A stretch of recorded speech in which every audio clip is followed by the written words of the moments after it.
After more than 40 hours on the train, I made it to Lhasa, the holy capital of Tibet, the highest region on earth.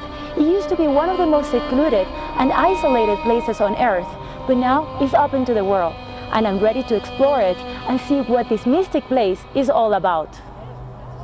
Tibet, the roof of the world, a place that makes our imagination expand with wonder.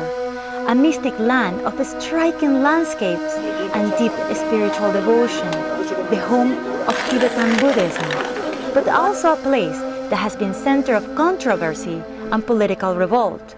My adventure in the land of the snow begins in Lhasa, the holy capital of Tibet. To get there, I took an incredible 48-hour ride on the world-famous Sky Train, the highest elevated railway in the world that connects Beijing with the once upon a time unreachable Lhasa. The holy capital is no longer the small and peaceful traditional Tibetan town that surrounded the Potala Palace.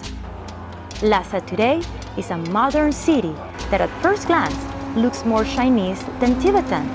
Internet and mobile services are widely available. International brands have arrived. It even has a department store. The Chinese influence is everywhere. The government in exile, led by the Dalai Lama in India, says that the Chinese government has systematically destroyed the Tibetan culture and is responsible for the death of thousands of Tibetans. Important monasteries, such as the famous Tribhuvan, now appears monk-free, after being the home of over 10,000 monks prior to the occupation. Chinese characters painted during the takeover in 1951 still cover some of its walls.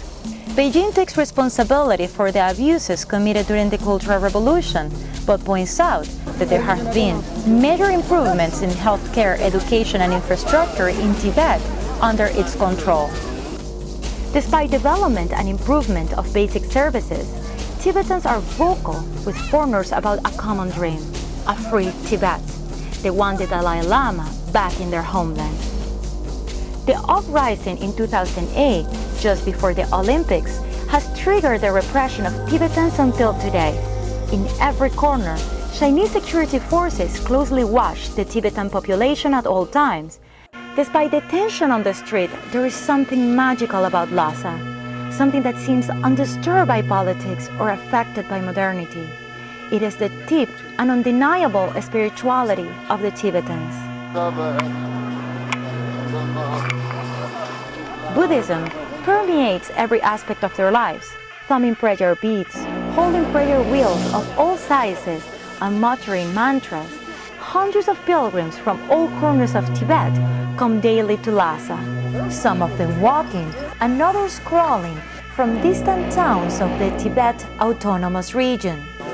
I joined the crowd, following the devotees in the most important pilgrim circuit of the city. The final destination, Jokham, the spiritual heart and the most sacred temple of Tibet. It was built by King Songtsen Gampo, the first Tibetan emperor who unified Tibet and brought Buddhism to the region.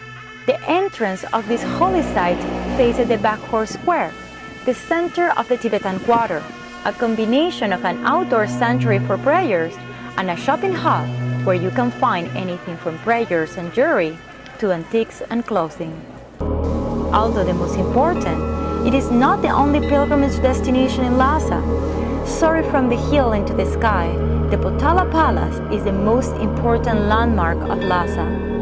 It was the residence of the Dalai Lamas until the 14th Dalai Lama fled to India after the arrival of the Chinese. Tibetan pilgrims prostrate with devotion outside the huge building converted into a museum, but inside, Chinese tourists and foreigners outnumber Tibetans. Showing off who is in control of Tibet, a Chinese flag billows in the air at the top of the Potala Palace. But the Tibetan soul has not been crushed. Outside their homes, they pledge loyalty to the Chinese rule. But inside their hearts and minds, they dream and have the hope for Tibetan independence.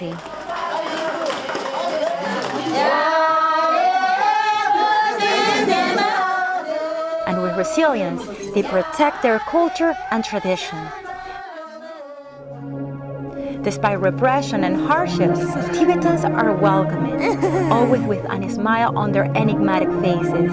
Lhasa might no longer be, in the surface, as Tibetan as it used to be prior the Chinese takeover. But when exploring the heart of the holy capital, there is no doubt that its essence is and will always be pure Tibetan.